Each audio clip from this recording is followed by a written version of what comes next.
வேருடைய மகத்துவம் வந்து நான் ஏற்கனவே சொல்லியிருக்கேன். இது இன்னொரு பரிகாரம். இந்த பரிகாரம் கூட பார்த்தீங்கன்னா நாங்களே உங்களை செய்ய வைப்போம்.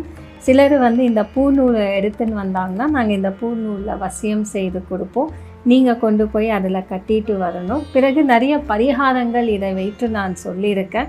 நிறைய பேருக்கு கண்டிப்பாக அவங்களுக்கு மாற்றம் ஏற்பட்டு அவ்வளோ சந்தோஷமாக இருக்காங்க. என்னெல்லாம் பரிகாரம் இதற்கு பயன்படுத்தலான்னு பார்த்தீங்கன்னா, இப்போது குழந்தை பாக்கியம், எனக்கு குழந்தையே பிறக்காதுன்னு சொல்லி மருத்துவ ரீதியாக எனக்கு கொடுத்துட்டாங்கம்மா, எனக்கு ரொம்ப கஷ்டமாக இருக்குது, எனக்கு குழந்தை பாக்கியம் வேணும், அவங்களுக்காக இந்த பரிகாரம் வந்து நான் செஞ்சு கொடுப்பேன். பிறகு வந்து பகை, அதுவும் நான் செஞ்சு கொடுப்பேன். பிறகு வந்து பித்ர தோஷம், புத்திர தோஷம், சிலருக்கு இந்த தோஷத்தாலே வாழ்க்கையில் முன்னேற்றம் பெற முடியாது, அவங்களுக்கும் இந்த பரிகாரம் வந்து கண்டிப்பாக உண்டு. ஏன்னா இந்த பூநூல் தான் வசியம். இந்த வசியத்தை எடுத்து